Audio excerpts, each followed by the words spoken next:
Welcome everyone to the Dr. Abs Healthcast. I'm your host, Dr. Brian Abasolo, aka Dr. Abs, and on today's show we have Todd Lamb, who is a former Army and SWAT team leader whose deep desire to help his wife combat health issues led him to uncover the extraordinary power of natural organic remedies.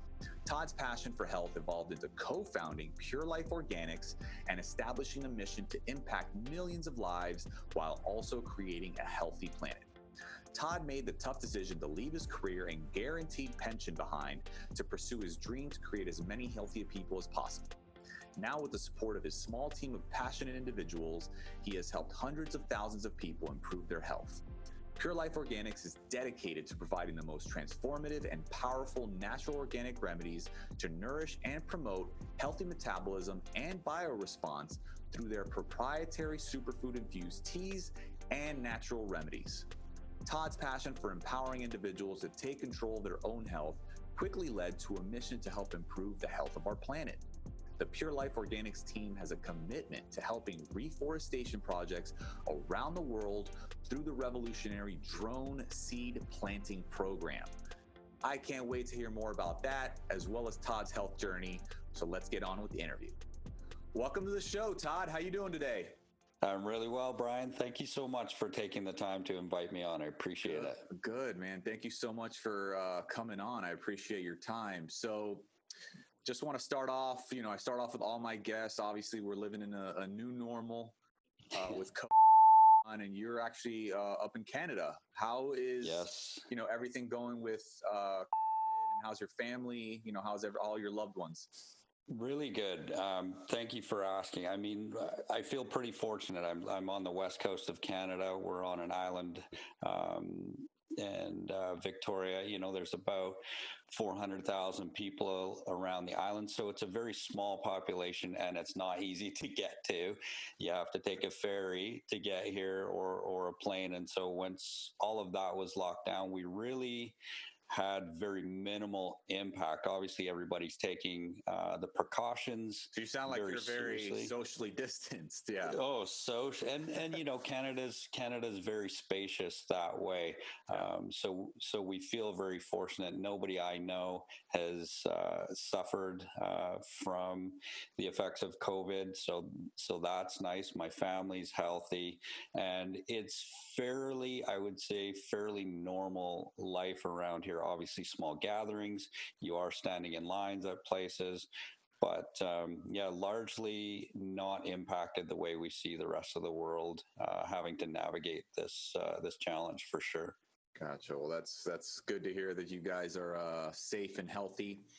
Yeah, thanks. So basically, Todd, you are the co-founder of Pure Life Organics. I want to just give the audience a little bit of background on you. What's your health story and how you came across, to come about this health journey that you're on? Yeah, it was atypical, I would say, of most people who kind of spend their life developing a practice around health. Mine, it was always secondary. I spent 20 years in public service in the Army, and then as a team leader with what you guys call SWAT, and we call tactical up here. So policing career, obviously a component of that is health, and my wife and I both being extremely active. As she moved into her 40s, she'd been in a high-speed pursuit early on in her career, suffered a car accident as a result, and then as a result of that, just lifelong injuries around back pain.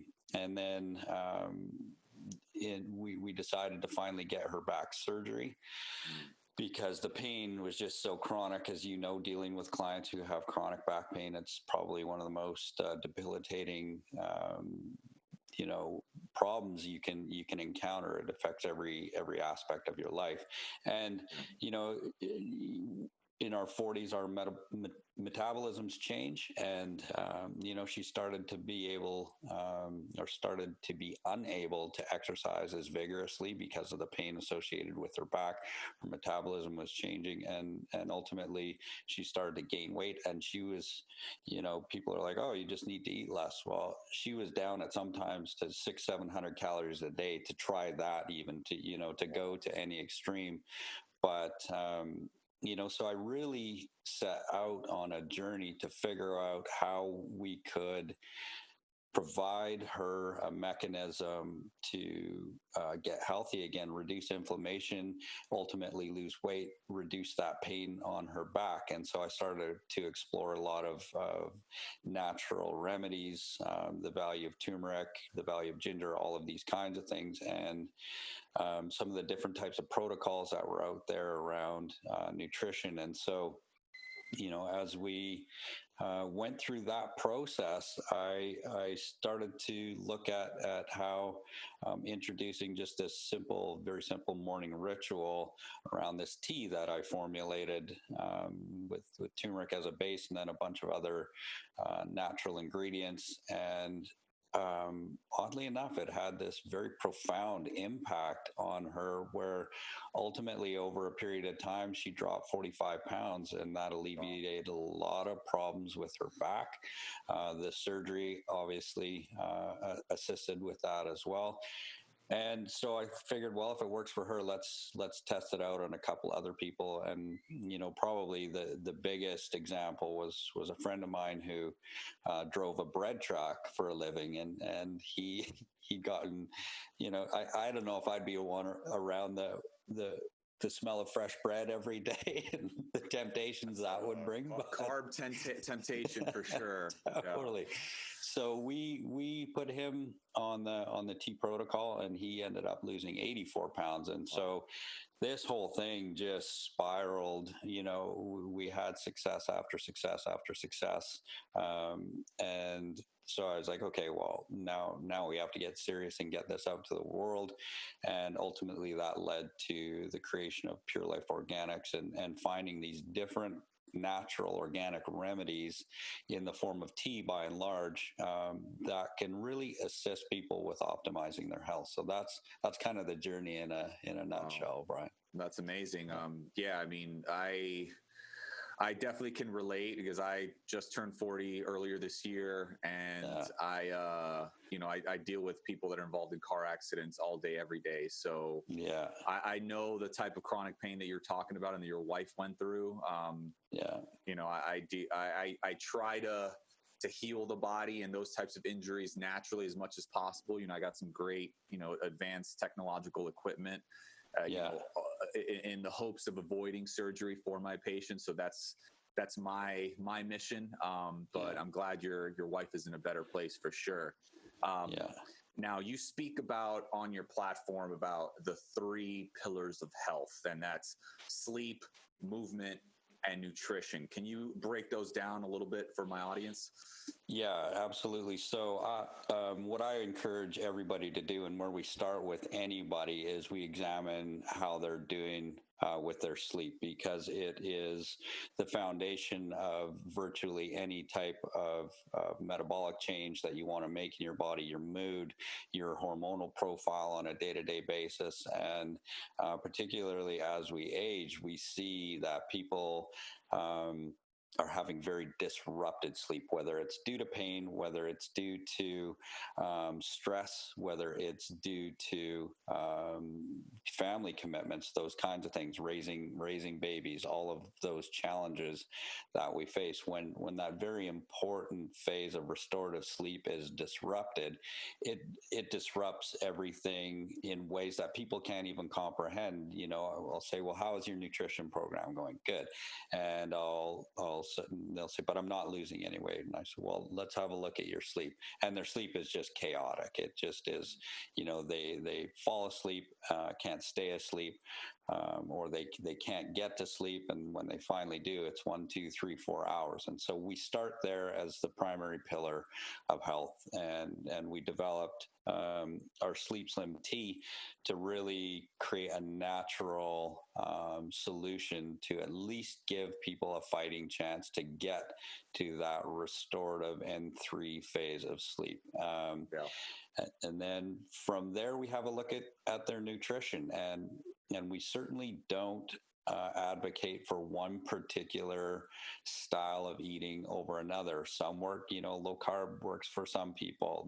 That works for me wildly versus, some people, like a higher protein. Some people don't do well on high fat protocols. So we have to look at what they're doing, but we really try to teach people balance and compliance. So we try to build things or provide them opportunities to do things that they're going to be compliant with, as well as I do. If you are doing a diet that's very aggressive, that the chances of maintaining, your health afterwards are minimized if you just don't like it, right? Yeah, you want to make it a lifestyle more so than a chore. Yeah, 100%. And so we try to do that through education. We teach people very simple understanding of what a calorie is, what a macronutrient is. And after you understand those on a level where you can apply it to your day-to-day life, you can pretty much navigate any kind of nutrition, whether, you're having a bowl of ice cream and what that means, for your health later in the week, or you want to be on a strict plan where you're trying to optimize a particular energy system or something of that nature. And then from there into movement, and obviously this will be your forte as well. Our starting place there is really around a strong trunk. Even before that, breathing.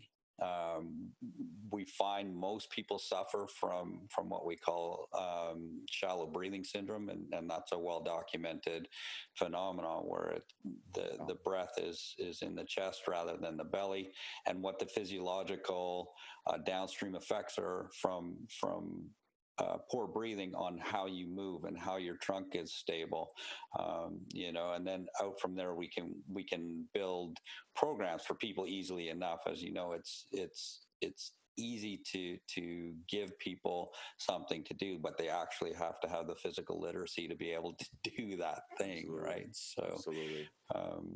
Those are kind of the three components that form, our philosophy around optimizing people's lives, for sure. That's great. So how do you approach nutrition for optimal weight loss? Because I know that's a big part of your program. So what's the approach that you guys take towards that? Really, it begins with what I ask everybody to do is to take 2 weeks out of your life and just track. And that's hard for people, and I get it. They're like, about a week into it, they're like, oh, I hate this. But what we find is when, particularly with women, is that if we don't track over 2 weeks, if we only do 7 days, there are hormonal inflections there, menstrual cycle, water retention that can really skew the results of just 2 weeks of tracking your food on a caloric level. If they're really motivated, they can break those calories down into the macronutrients, protein, carbs, and fats, but at least on a caloric level. And so we see if they're, 1,500 calories and their weight holds over 2 weeks, then we can have them eating the very same things that they love, and we just do a 10 to 15 to 20% reduction depending on how they feel around that level of reduction. Some people 10% is a lot. Some people 20% is something that they have the ability to withstand fairly easily. And so we just try to show them that it's not going in extremes necessarily. It's about understanding, what it is that's going into your body and then how to reduce. And then from there, we can really look at a particular protocol. If even a 20% calorie reduction doesn't do anything in terms of reducing weight, let's say, then we can look at maybe your system is better fueled by fats versus carbohydrates as the primary energy source. And so we'll look at a low carb, high fat protocol, and other people will just do, that 30-30-40 type breakdown between carbs, fats, and proteins. But, Brian, what I've found is once we get people to track for 2 weeks, be committed for 2 weeks, and just have that basic understanding, they get such a level of comfort with doing anything. And these simple reductions from that perspective seem to have a very good outcome for them. Yeah, comes like a habit for them. Question on, like, as far as your clients, obviously, a lot, life happens, people eat out a lot, things like that. Like, what do you, for somebody that's like tracking their macros, I don't know how in depth they're taking it. Are they, weighing their food and like just doing like very intense, or, are they taking like hand portions, things like that? I mean, how do you guide them when it comes to, okay, there's no way you can track this because this is through at a restaurant, they're cooking it their way. What do you suggest to those types of people? Yeah, we would look at portion size. So if you've kind of had the first 5 days at home, and that sort of a palm size of meat is 5 to 6 ounces, and that and these things, the nice thing is that these things generally become so well ingrained in your memory. You can look at a bun and know that, hey, that bun's 150 calories of pure carbohydrates, kind of thing. But yeah, so creating similarities in what you see at a restaurant versus what you've done at home. That if that restaurant salad has cranberries, feta cheese, and oil, and avocado, creamy dressing, and you name it, avocado on it. It's like, but it was in the salad column. But that's about 3 meals, because you just start to gain a very solid understanding of what each of these components of a meal represents. And it doesn't have to be, pulling out the scale at the restaurant. It's just general familiarization, right? It's pretty straightforward stuff. Yeah. Now you talk about kind of like a little motto of yours: creating a healthy people and a healthy planet. Can you discuss the concept of that? So this is like, I could just go on about this for hours, and what I came to realize when we started creating healthy people, or when we started to grow as a business, just how once you feel healthy and your outlook on the world, rather than being, within yourself, starts to expand. And the only way you can do that is when you're healthy, because when you wake up with chronic pain or a dislike of how you feel every day, it becomes very difficult to look beyond yourself, because you're so focused on your own transformation. And so as a business, as we started to see people get healthy and our team was healthy, we started to look at how we could impact change in the world that was meaningful.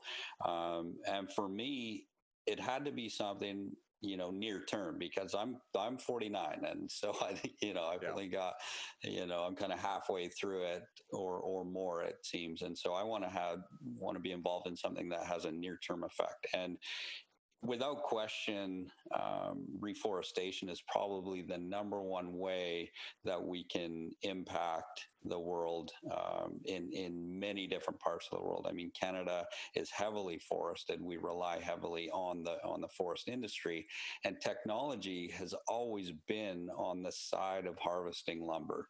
You can knock down a forest in minutes, it seems, but you're 20, 30 years to replant it. And so I went on a mission to really discover a way that we could introduce technology on the side of planting. And I came across three very exciting companies, one that we're very heavily involved with called Airseed Tech. And what Airseed Tech is doing is using drone swarms to plant these seed pods that have an 80% germination rate and can plant a forest 8 times faster than a human can do it. And there's another company up here in Canada called Flash Forest, relatively new startup that's doing the same thing, and one in the US called Drone Seed, who's very well financed, doing the same stuff. And so when I saw this happening, it's so exciting.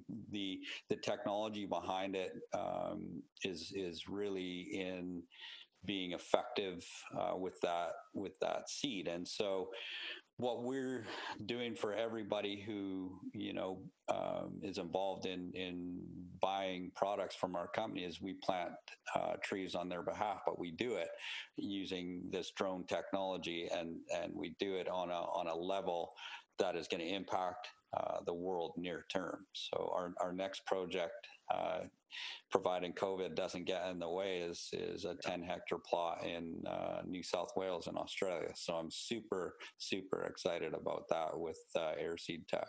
That's amazing. So I want to get into a little bit about your story. Obviously, you're a former Army and SWAT team leader. Yeah. I think you know a little bit when it comes to fear. I mean, I'm sure you've been in some scary situations in your career. How can people out there define and overcome fear to reach their goals? Yeah, so you really have to differentiate between chronic fear, which is often anxiety, versus acute fear. Acute fear, we all have it.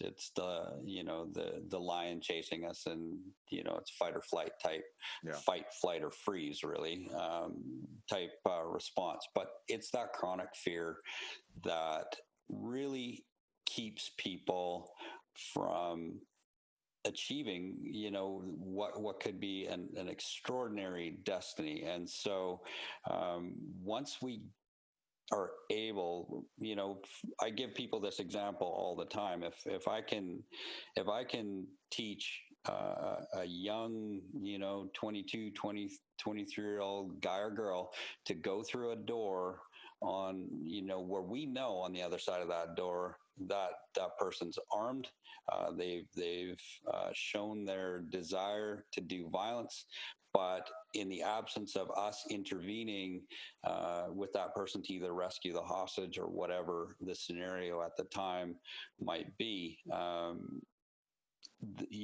there's certain death in the absence of our intervention. If I can teach them to overcome that fear, to go through and push through that door, we can teach anybody to overcome fear.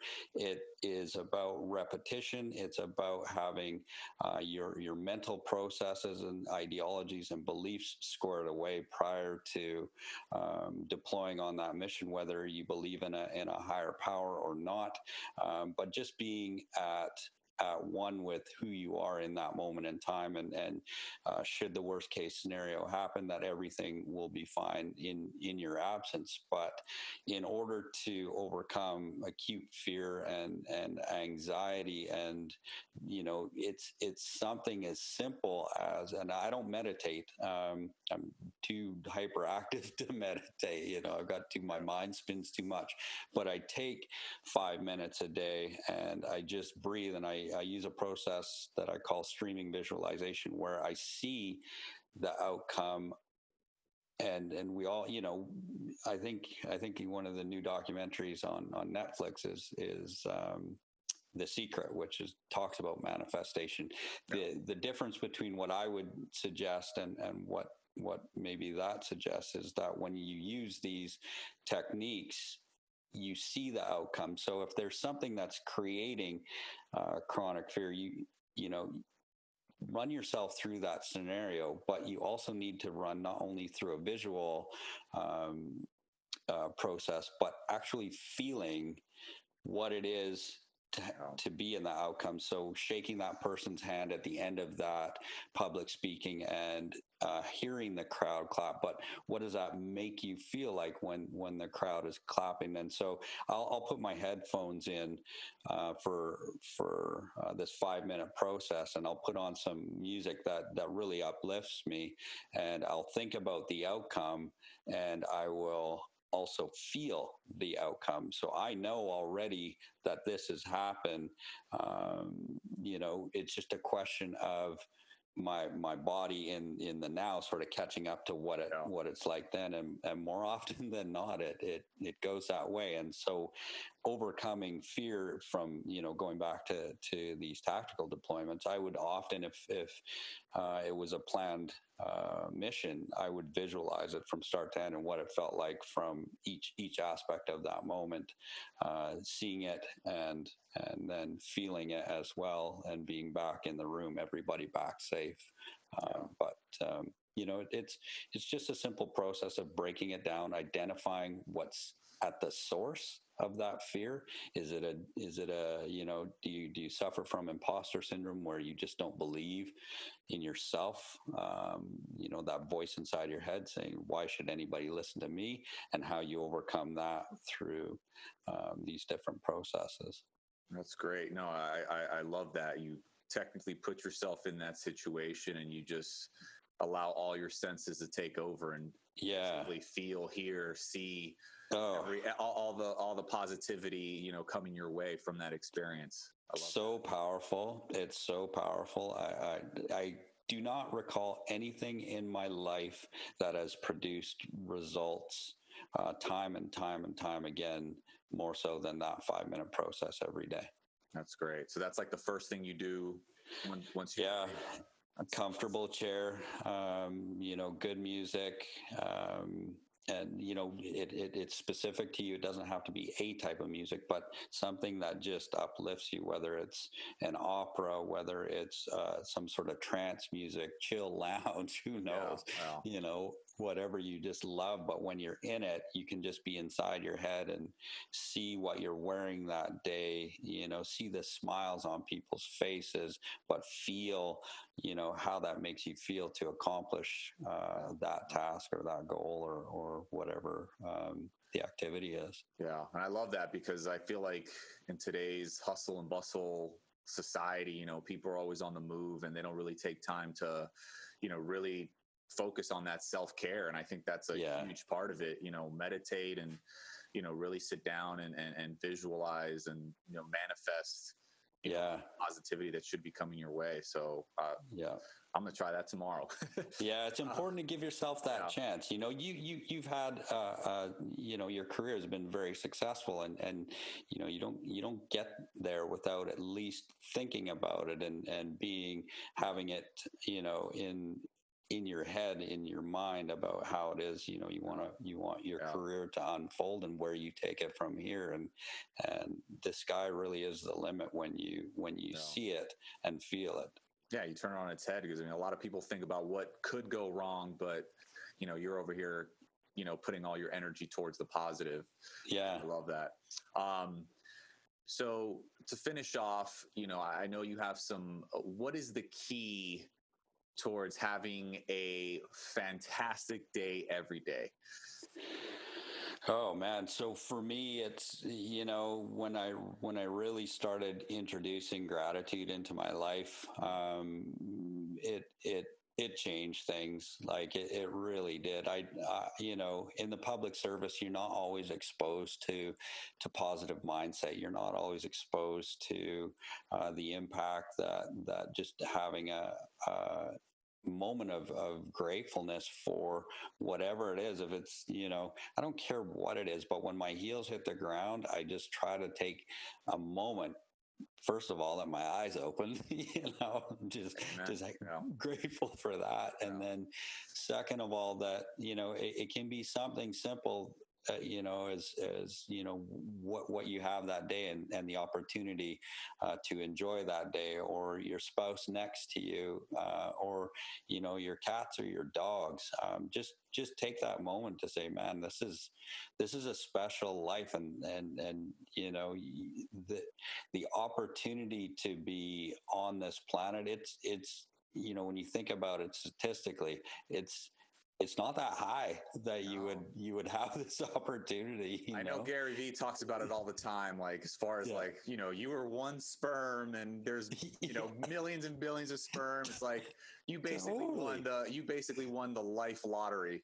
It's incredible. And so I just say, take that moment to be, have a tiny bit of gratitude when your heels hit the floor, and you'd be shocked how it can reframe your day, because we all get bombarded. If the first thing you do is turn on your phone, get hit with blue light, and you're on social media, man, that can put you in the dumps pretty quick. So I would give yourself that few minutes, to start the day with gratitude. Spend a minute up to 5 on yourself, breathing and setting your day right. It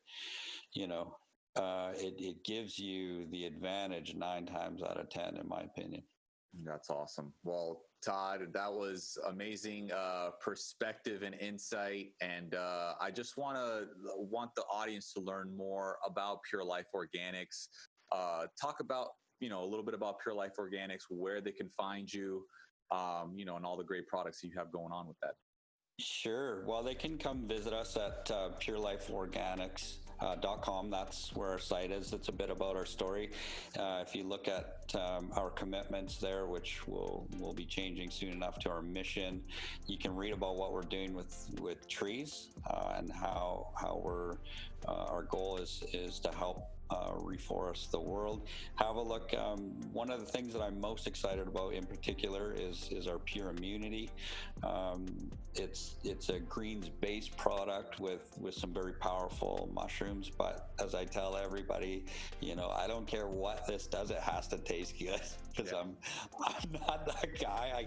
I was that guy that had to bury my vegetables inside of my mashed potatoes growing up just to eat them. So everything has to taste good. And then, our other real push to communicate with people is at purelife.organics on Instagram.